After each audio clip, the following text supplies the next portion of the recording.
À l'intérieur de la basilique du Saint-Sépulcre se trouve le lieu de la rencontre entre Jésus ressuscité et Marie-Madeleine, dont la fête a été célébrée le 22 juillet. Selon les dernières données du ministère israélien du tourisme, le nombre de personnes visitant la Terre Sainte continue d'augmenter. Parallèlement à la visite des lieux saints, même lors de pèlerinages organisés, ils choisissent de plus en plus d'inclure des moments de rencontre avec la vie locale. Les chrétiens, et pas seulement des maronites de Terre Sainte, se sont rassemblés à Isfia sur le mont Carmel et à Bethléem pour célébrer Saint Charbel, un saint libanais très populaire au Moyen-Orient. Le droit canonique et les règles relatives au mariage étaient au centre de la conférence organisée en Jordanie par le tribunal ecclésiastique du patriarcat latin de Jérusalem en collaboration avec l'université pontificale du Latran de Rome. Ce sont les sœurs comboniennes qui apportent une contribution décisive et fidèle dans le temps au village bédouin d'El Kassarat entre Jérusalem et Jéricho. Parmi elles se trouve sœur Azézet. Un cours a été organisé à Bethléem au cours duquel des professeurs et des enseignants d'université ont guidé 20 étudiants dans l'acquisition des connaissances relatives à la musicothérapie.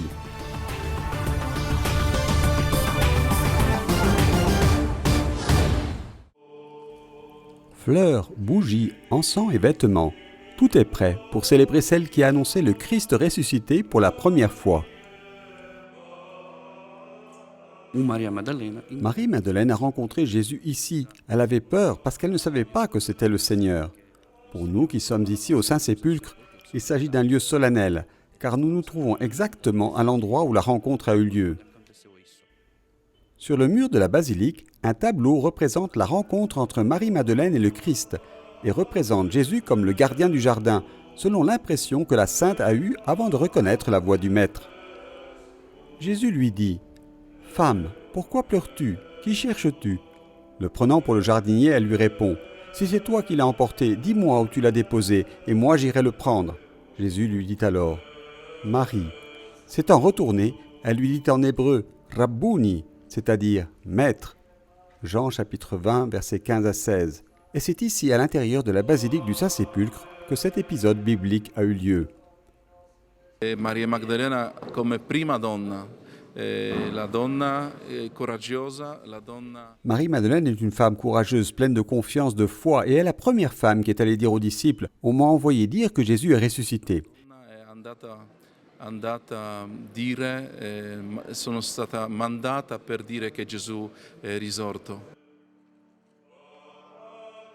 La messe dédiée à la Sainte dans la basilique du Saint-Sépulcre a été présidée par frère Fergus Clark qui, dans son homélie, a évoqué le courage de Marie-Madeleine. C'est pour nous un exemple de notre capacité à faire face avec courage aux situations risquées et à la peur. Ce que Marie-Madeleine a fait en allant au tombeau n'était pas une action impulsive. Elle a eu tout le samedi, le lendemain de la crucifixion, pour réfléchir à son idée dangereuse et la changer si elle avait peur. Malgré cela, elle a décidé de partir tôt avant le lever du soleil. Pour ce pèlerin, assister à la messe à cet endroit est inoubliable. Mon impression est que la messe célébrée ici est très différente de celle célébrée en Occident. Elle est plus solennelle, calme, méditative. Quand nous entrons dans le Saint-Sépulcre, c'est vraiment tout calme, solennel. C'est très différent. Holy Sepulchre, we are asked to be we are calm, we are serene, so it's very different.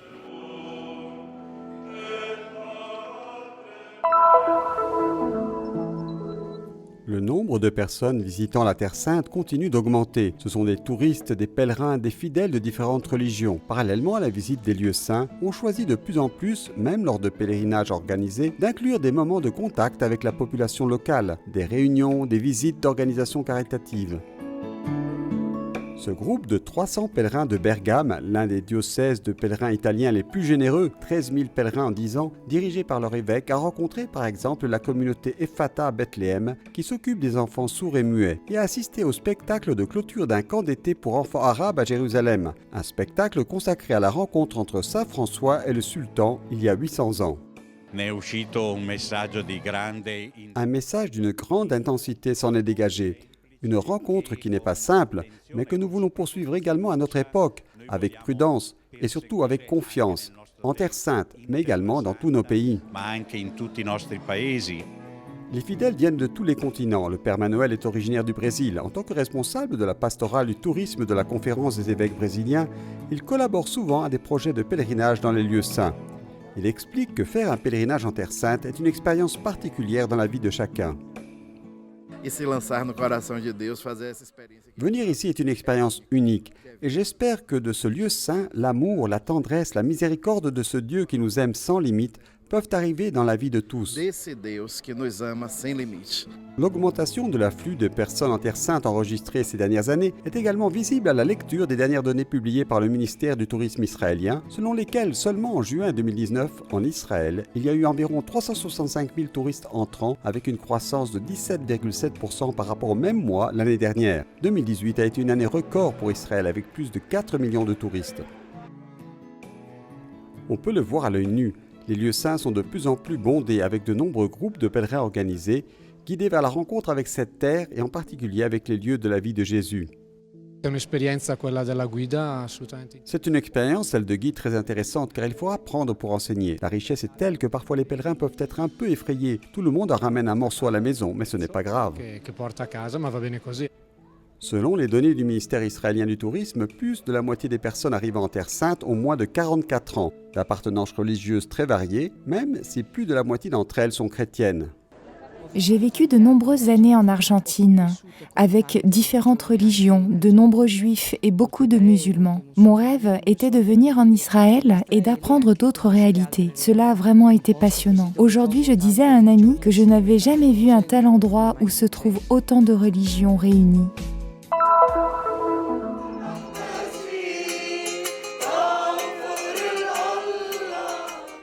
Saint Charbel est un signe d'unité. Sa personnalité, comme ses miracles, n'a ni limite géographique ni frontières religieuses. De nombreux chrétiens, et pas seulement les maronites de Terre Sainte, ont afflué à Isfia sur le mont Carmel et à Bethléem pour célébrer ce saint très populaire au Moyen-Orient.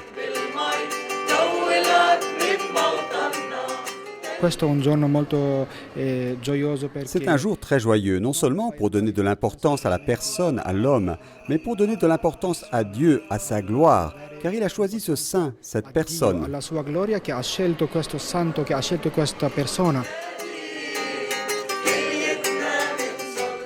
Un personnage de premier plan de l'église maronite, choisi par Dieu, comme l'a souligné le curé de la ville près de Haïfa, pour apporter un signe parmi le peuple à l'époque où il vivait. Saint Charbel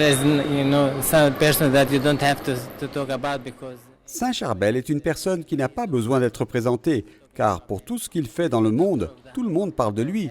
Il est docteur du paradis. Par ses miracles, il soigne les gens, chrétiens, musulmans et druzes. Il est fantastique, spécial.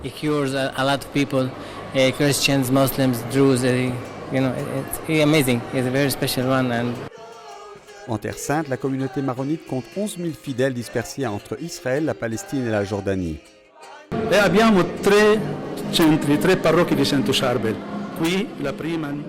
Nous avons 3 paroisses, 3 centres dédiés à Saint Charbel. Cela a commencé en 1964 avec la construction de cette église. Nous avons à Bethléem depuis 1986 un couvent et à Amman en 2000-2003 nous avons inauguré une paroisse dédiée à Saint Charbel. Nel 2000-2003 hanno inaugurato una parrocchia dedicata a Santo Charbel. La vie du moine ermite libanais est un exemple qui rassemble encore aujourd'hui des milliers de fidèles.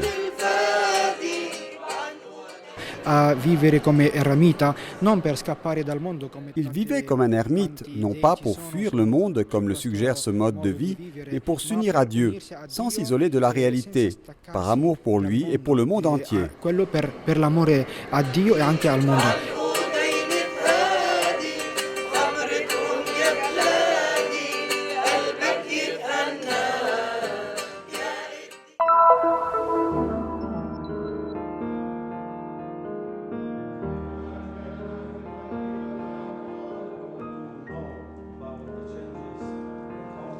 Avec le soutien de son Excellence Monseigneur Pierre Battista Pizzaballa et en collaboration avec l'Université pontificale du Latran de Rome, la Cour ecclésiastique du Patriarcat latin de Jérusalem a organisé en Jordanie, au Movenpick Resort, la 8e conférence annuelle sur le droit canonique, avec pour titre vers un enseignement continu du droit canonique dans le domaine du mariage. Son problème, ses dispositions et les procédures de droit canonique.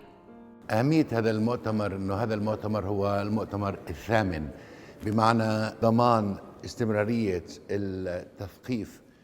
Cette conférence est importante pour assurer une formation continue et travailler avec des avocats et des juges pour fournir une connaissance adéquate en matière de droit canonique ainsi que pour l'échange d'expériences jurisprudentielles partagées entre les églises. Aussi, pour approfondir les connaissances et apporter un meilleur soutien pastoral, judiciaire et juridique aux jeunes couples en particulier, mais aussi à ceux qui ont des causes persistantes.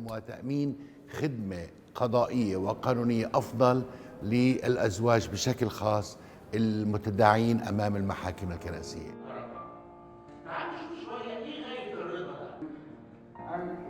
La conférence a été marquée cette année par une large participation de juristes d'Irak, d'Égypte, de Palestine, du Liban, de Syrie et du pays hôte, la Jordanie, ainsi que de représentants de toutes les églises catholiques orientales présentes au Moyen-Orient, maronites, grecs catholiques, syriaques, arméniennes, chaldéennes, coptes et assyriennes.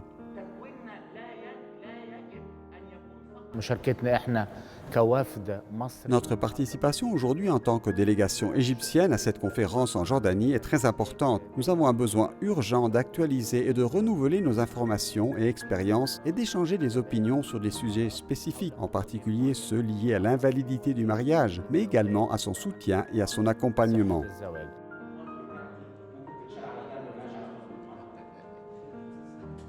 Lors d'une conférence organisée par Monseigneur Hanna Alwan, vicaire patriarcal pour les affaires juridiques et judiciaires du patriarcat maronite, les conséquences du harcèlement sexuel sur le droit canonique ont été examinées, tandis que son Excellence le Dr Hani Bakoum, vicaire patriarcal de l'Église copte catholique en Égypte, a présenté la question de la maturité et des exigences légales du mariage.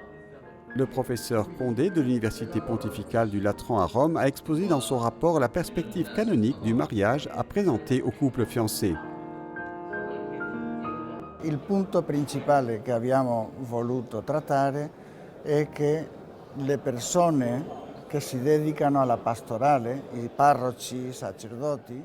Le point principal discuté aujourd'hui concerne les personnes qui se consacrent à la pastorale, les curés de paroisse, les prêtres, qui peuvent présenter aux personnes qui sont sur le point de se marier les valeurs du droit canonique, afin qu'elles ne voient pas la loi comme une chose contraire à l'amour, la liberté et la joie typique du mariage. Parce que expliquer la loi ne signifie pas seulement rappeler les sacrifices, des renoncements, des obligations, mais aider aussi à comprendre les valeurs qui se situent dans les normes. Comprendere nelle norme i valori che stanno dietro.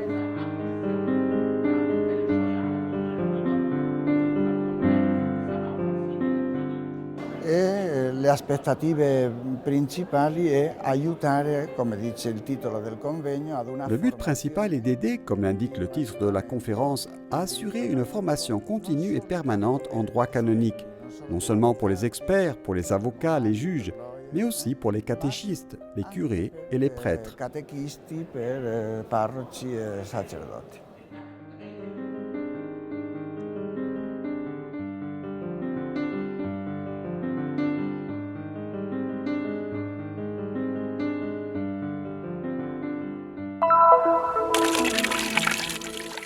L'eau est le bien le plus précieux et le plus difficile à obtenir au village d'El Kassarat. Ali, 60 ans, 11 enfants, nous montre le comptoir fermé maintenant depuis plusieurs mois. Personne ne peut reconnecter l'eau parce qu'un grand nombre de baraquements dans lesquels vivent les 37 familles bédouines pourraient être démolis d'un jour à l'autre.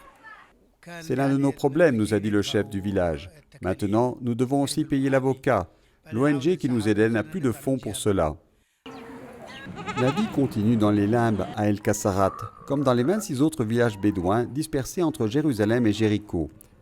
Ils vivent dans la soi-disant zone C, sous contrôle militaire et civil israélien, dont dépendent les permis de construire et l'accès aux services de base. L'électricité provient de panneaux solaires donnés par une autre ONG. Une autre contribution décisive et fidèle au fil du temps vient des sœurs comboniennes, comme Azezat, qui sont maintenant comme chez elles dans le village. Ils voient notre travail et nous invitent, mais nous leur disons ce que nous aimerions faire. Nous avons 8 jardins d'enfants et nous donnons aux femmes une éducation. Par exemple, pour être coiffeuse, faire la cuisine, s'occuper des enfants les plus démunis, les plus misérables. Ce sont vraiment les plus nécessiteux. Veramente sono i più poveri.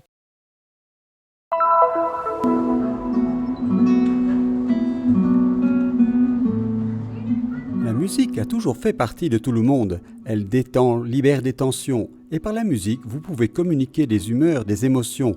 Mais pour certains, c'est quelque chose de plus.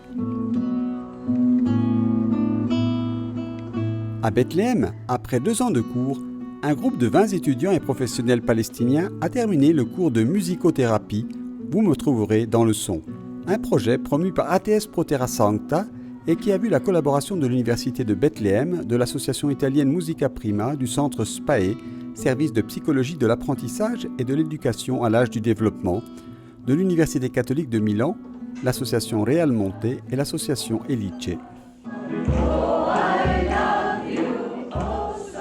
Les professeurs et enseignants de l'université de niveau international et local ont pu guider ces étudiants dans l'acquisition des connaissances psychologiques, pédagogiques et scientifiques relatives à l'utilisation des techniques de musicothérapie. Una formazione in musicoterapia non è la formazione per chi Une vuole formation en musicothérapie n'est pas une formation pour ceux qui veulent animer un moment à travers la musique. C'est une formation dans laquelle l'étudiant apprend à avoir des objectifs thérapeutiques, à prendre soin de lui-même, des autres et à établir de bonnes relations. a aver cura di se stesso e degli altri. Un cours de musicothérapie, une discipline qui utilise la musique, les sons et les silences pour promouvoir le bien-être psychophysique de la personne, est arrivé à Bethléem pour répondre à un besoin local en raison de la situation de conflit toujours existante.